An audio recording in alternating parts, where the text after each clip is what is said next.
A fearless broke girl yells at New York's coldest mafia boss. And within 3 weeks, he burns down an empire to protect the one woman who dared to stand up to him. A black Mercedes swerved sharply, its tires screeching against the pavement. Petra Winston stumbled backward, the stack of colorful flyers scattering from her hands like confetti in the wind. Her heart slammed against her ribs as the car stopped inches from her knees. For a second, the world went silent. Then anger rushed in, hot and fearless. She stepped forward, chin high, eyes blazing. "Watch it! The road doesn't belong to you." Pedestrians nearby froze. A few people quickly stepped aside. Someone whispered.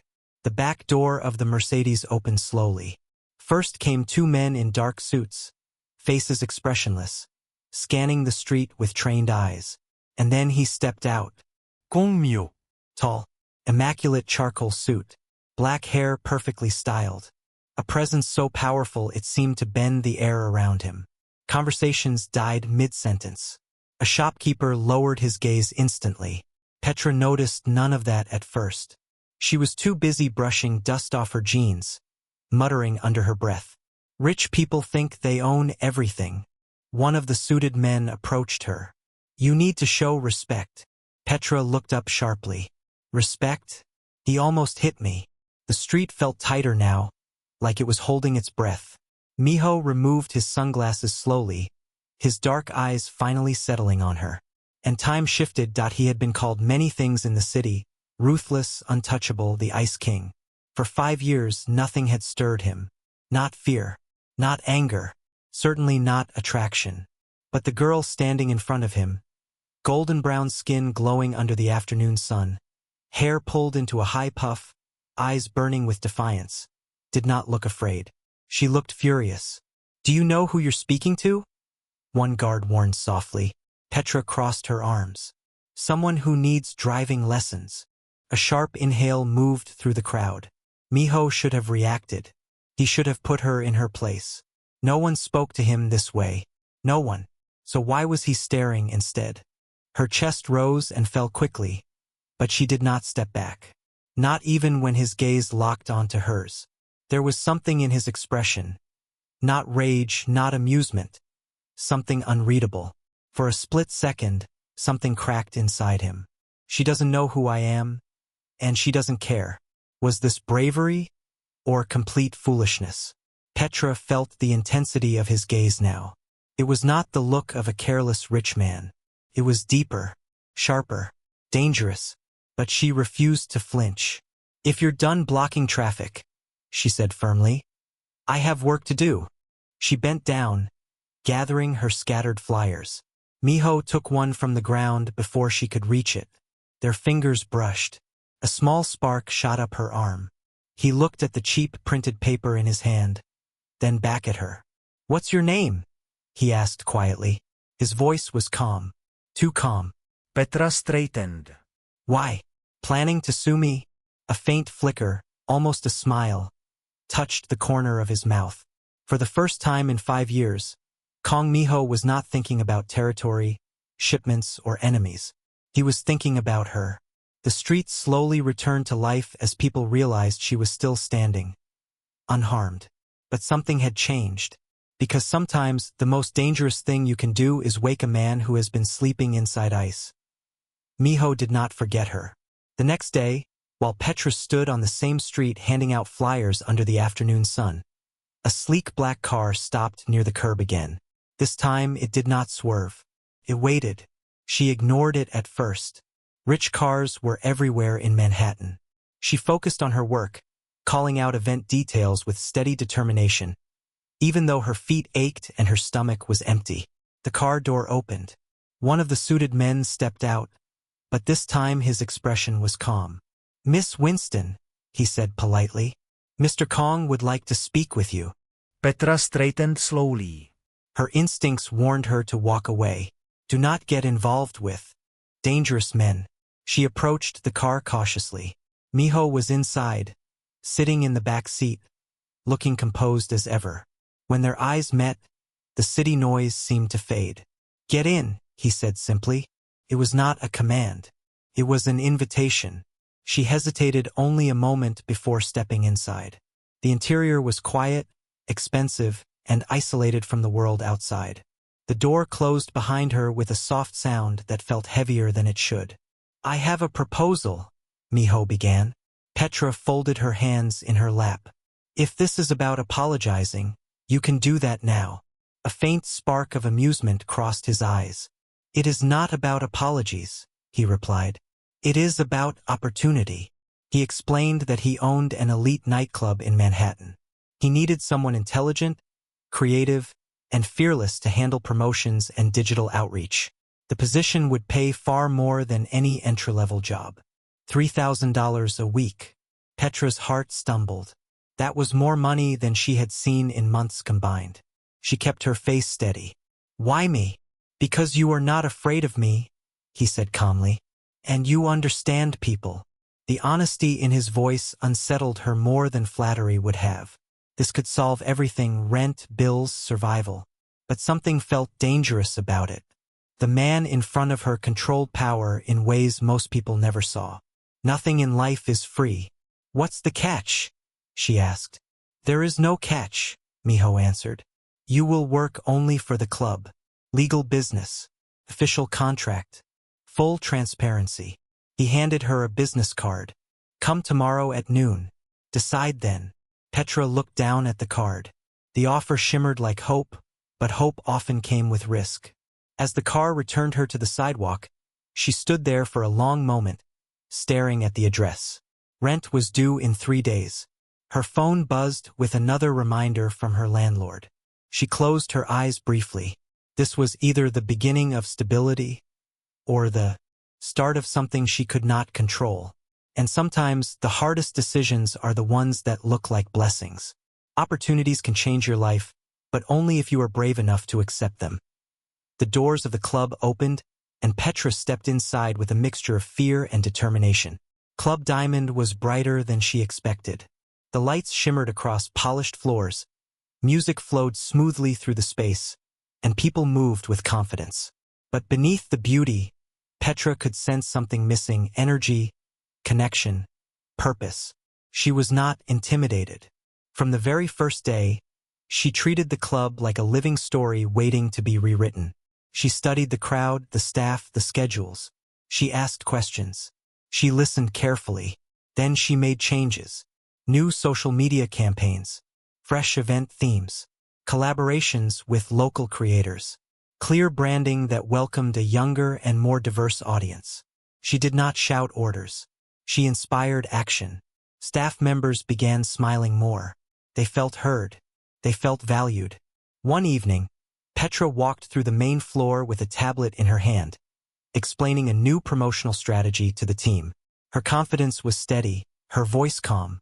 "You have talent," she told them. "Let's show the city what this place can become." The employees responded immediately. Ideas flowed. Creativity returned. Within days, the atmosphere changed. Guests noticed it first. More energy, more excitement, more people arriving because they had seen the club online. Revenue increased. Bookings doubled. Social engagement climbed rapidly. The numbers did not lie. And from the office upstairs, Miho was watching. He stood near the window, looking down at the crowd. For years, he had viewed his empire as a structure to protect and expand. Business was strategy. Power was control. But now something felt different. The music sounded warmer. The staff seemed more alive. The club felt human. And at the center of it all was Petra. She moved through the space with natural confidence, greeting employees by name, laughing softly, solving problems before they grew. She did not behave like someone who feared him. She treated him like a partner. One afternoon, she walked into his office without knocking, holding a report. "These numbers are wrong," she said, placing the tablet on his desk. "Someone is mismanaging inventory." His captains stiffened immediately. But Miho only looked at her with quiet attention. She was not afraid of him. She was not trying to impress him. She was simply doing her job. "No one has ever challenged me like this before." For the first time since his father's death, Miho felt something unfamiliar inside his chest. Not anger, not control, but warmth. When she left the room, he found himself smiling slightly. It was small, almost invisible, but it was real. Petra was not just improving his business. She was changing the atmosphere around him. And slowly, without forcing it, his frozen heart began to thaw. Sometimes the greatest power is not in control, but in the courage to bring light into a cold world. The tension between them did not disappear after success. It only changed shape. At work, they remained professional: meetings, reports, strategy discussions. But every glance carried something deeper. Every accidental touch felt louder than words. Petra noticed it first. The way Miho's eyes lingered when she spoke. The way he paused before answering her questions, as if her opinion truly mattered. The subtle shift in his voice when he said her name. And Miho noticed something too. He no longer measured time by business deals or territory disputes. He measured it by when he would see her next. One evening, he called her into his office. "There is a dinner tonight," he said calmly. "With investors. It will be private." Petra nodded. "Is this part of the job?" "It is," he replied. Then, after a brief pause, he added, "But you will be my guest." The difference in tone did not escape her. They arrived at the restaurant together, seated in a private room overlooking the city. The atmosphere was quiet, intimate, and elegant. For once, there were no guards standing between them. Only a table, and the space between their hands. Miho spoke less about business that night. Instead, he asked about her dreams, her family, her future plans. He listened carefully to every answer, as though her words were the most important conversation in the room. Petra felt seen in a way she had never experienced before. He was powerful yet attentive, strong yet gentle. How could a man feared by an entire city look at her with such softness? The meal ended slowly, but neither of them rushed to leave. The city lights shimmered through the window, casting a warm glow across the table. Miho stood first and extended his hand. "Walk with me," he said quietly. They stepped outside onto a private balcony attached to the restaurant. The air was cool. The noise of the city felt distant. For a moment, neither of them spoke. Petra's heart was racing. This is not just a boss. This is something more. Miho stepped closer. Not forceful. Not demanding. Just close enough for her to feel his presence. "You make it difficult to remain distant," he admitted softly. Her breath caught. "I don't want you distant." That was all it took. His hand gently lifted to her face, his touch careful, as if asking permission without words. She did not step away. Their eyes held, and then he kissed her. It was not rushed. It was not reckless. It was intentional, full of emotion held back for weeks, finally breaking free. The world seemed to pause. Every boundary between crime lord and employee dissolved in that single moment. When they slowly pulled apart, both were breathing harder. Miho rested his forehead against hers. "This changes things," he whispered. Petra nodded. "I know." And in that quiet space between power and love, they chose each other. Because sometimes the bravest decision is allowing yourself to feel, even when it changes everything. Success changed the atmosphere around Miho, and not everyone liked it. For years, he had been untouchable, cold, focused, untethered by emotion. Rival families respected him because they feared him. But now something had shifted. He was smiling more, leaving meetings early, standing at the club floor just to watch Petra work. And that was enough for the underworld to notice. Whispers spread quickly. The Ice King had fallen in love. To some, it sounded romantic. To others, it sounded like weakness. The Shao family was the first to act. They invited Miho to a formal meeting, a gathering that looked like business on the surface. Polished table, calm voices, controlled expressions. But beneath the surface, tension was sharp.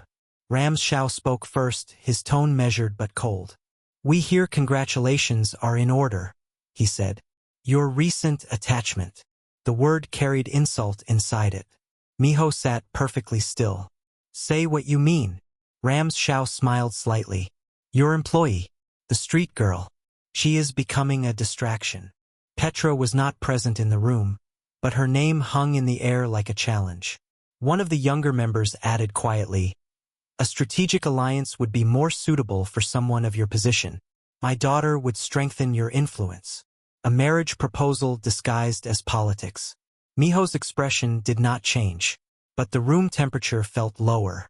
"You are suggesting I replace my partner for convenience?" he asked calmly. "It would be wiser," Rams replied.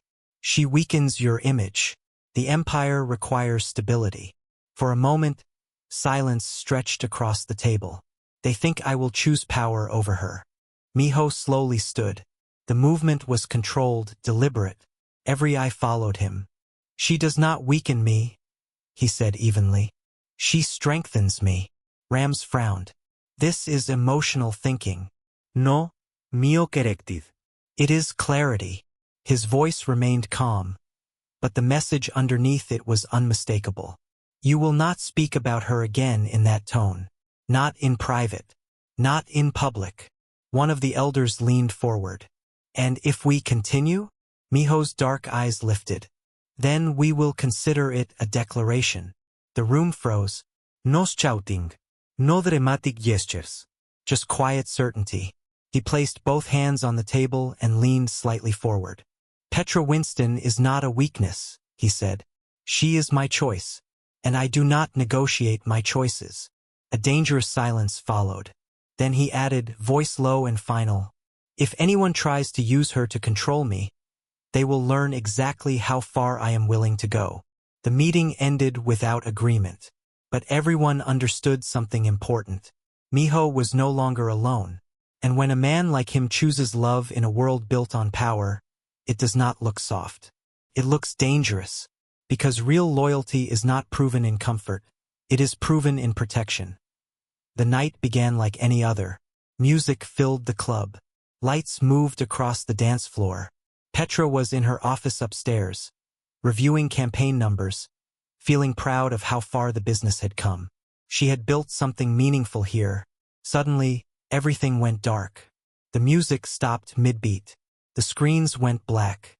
Emergency lights flickered on, bathing the club in a faint red glow. Power outage. Petra frowned and reached for her phone to call security. But before she could dial, the office door opened. Two men stepped inside. They were not staff. One moved quickly behind her. "Hey!" she started to say. A hand covered her mouth. She struggled instantly. She was not helpless. She elbowed backward, hitting one of them hard enough to make him stumble. She tried to run, but another figure blocked the door. There were two of them, stronger, prepared. A cloth pressed against her face. A sharp chemical scent filled her lungs. Her mind tried to fight it, stay awake, but the room began to spin. Her vision blurred. The red emergency lights turned into shadows. As she collapsed, she realized something chilling. This was not random. This was planned. She heard one of the men say, "Boss will respond now." Boss. She understood. She was not the target. She was the message. Darkness swallowed her completely. Across the city, Miho was in a private meeting when Jay burst through the door without knocking. His face was pale. "Boss, it's Petra." Miho stood instantly. "What happened?" "She's been taken from the club. Security footage confirms it." Time slowed. Miho did not shout. He did not panic outwardly. But inside something shattered. Not her. Within seconds, his phone began ringing. Unknown number. He answered calmly. Too calmly. "Kong Miho," he said. A familiar voice responded. "Rams Shao." "You chose her," Rams said. "Now we choose the consequences." Miho's expression did not change. "Where is she?" "You wanted war," Rams replied. "This is how it begins." The line disconnected. The silence in the room felt heavy. Jay waited for orders. Miho's voice was quiet but absolute. "Mobilize everyone." "Yes, boss." He walked toward the weapons room. Not rushing. Not hesitating. Because when control disappears, a man like Miho does not break. He becomes precise. But beneath that precision was something deeper. Fear. Not fear for himself. Fear for her. For the first time in years, His heart was not calculating strategy. It was racing with one thought: find her. And in that moment, the entire city unknowingly shifted.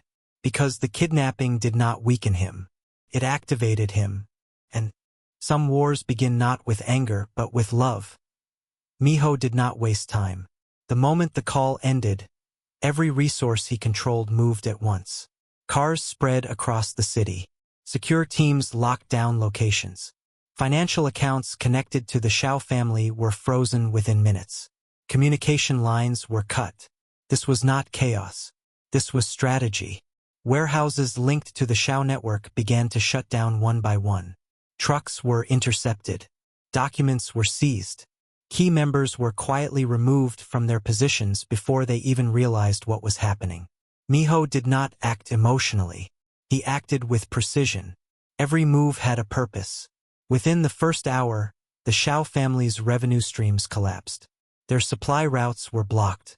Their internal leadership was disrupted. And yet Miho's face remained calm. But inside, his thoughts were burning. No one touches her. The city felt different that night, heavier, quieter. News traveled fast through the underworld. Whispers replaced confidence. Fear spread across rival organizations.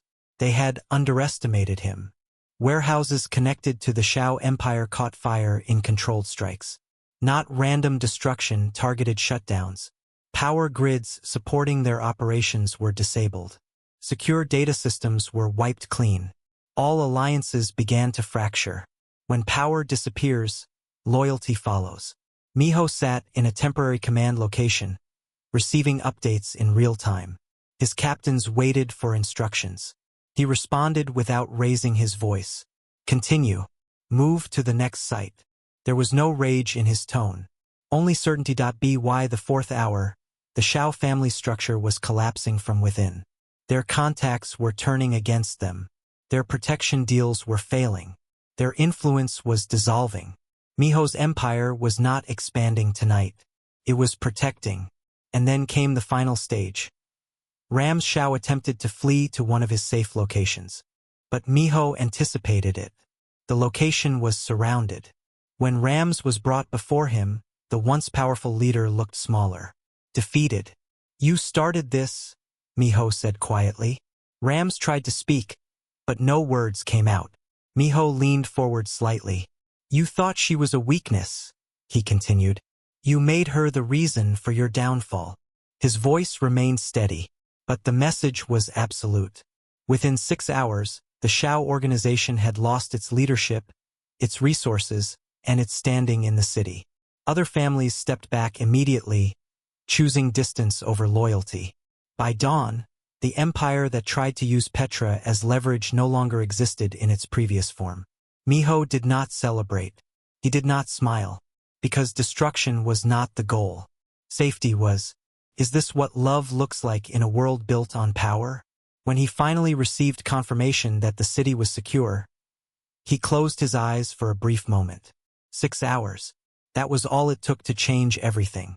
And for the first time that night, his hands were no longer moving for revenge.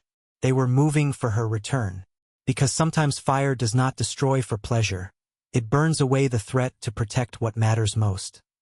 The war was over. The Shao Empire had fallen. The city had gone quiet again.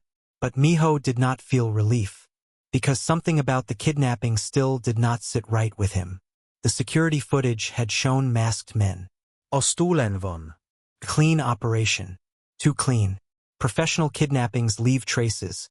Mistakes, panic, noise. This one felt coordinated. Inside his private command room, Miho replayed the timeline again and again. Every detail, every second. Then Hannah walked in, holding a folder. Brother, she said carefully, there's something you need to see. Inside the folder were internal communication logs from the club's security system. One name appeared repeatedly in the access records. J. Miho's expression did not change, but the air in the room did. That's impossible, one captain said quickly. Hannah shook her head. It's not. Further investigation revealed that Jay had quietly shared security schedules weeks before the kidnapping. He had also disabled a secondary alert system on the night Petra was taken. It was subtle, almost invisible, but intentional. Miho stood still as the truth settled. Jay had not acted alone. He had been in contact with a third party, someone connected to outside rivals who wanted instability in Miho's leadership. Petra had been chosen for a reason, not just to provoke war, but to create doubt. They wanted me distracted.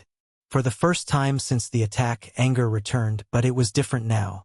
Not explosive, focused. Betrayal hurt more than bullets, because bullets come from enemies. Betrayal comes from trust. Miho called Jay into the room. When Jay entered, he immediately sensed the atmosphere had changed. "Boss," he began. Miho placed the folder on the table. "Explain." Jay's eyes flickered. Silence stretched. Finally, the truth cracked through. "I thought you were losing control," Jay admitted. "The marriage rejection, the public attention, the Shao tension. I believed you were weakening the organization." Miho's voice remained calm. "And kidnapping her was your solution?" Jay hesitated. "It was supposed to create pressure, force you to focus, remove the distraction." Miho looked at him steadily. Petra was never a distraction. She was the reason. The room felt heavy. Other captains waited for Miho's response. In their world, betrayal usually ended one way. But this time, something was different. Miho thought about Petra, her strength, her courage, the way she believed in change instead of destruction. "If I respond with the same violence, nothing truly changes." He closed his eyes briefly, then opened them with clarity. Jay expected punishment. Instead, Miho spoke calmly. "You will face consequences, but not in this room." Jay looked confused. Miho continued, "You will be handed over for legal prosecution. Your actions will be exposed publicly." The captains were shocked. This was not weakness. This was evolution. Miho was choosing accountability over silent revenge. Because power without growth only repeats itself. As Jay was escorted out, the organization understood something new. The Ice King was no longer driven only by fear. He was guided by something stronger. Love had not made him soft. It had made him wiser. And sometimes the hardest victory is not defeating your enemies. It is confronting the betrayal within your own circle and choosing to rise above it. The war had ended. The enemies were gone. The betrayals had been exposed. But for the first time, Miho understood something important. Survival was not enough anymore. Petra was safe. She stood beside him in the penthouse one quiet evening, the city glowing outside the window.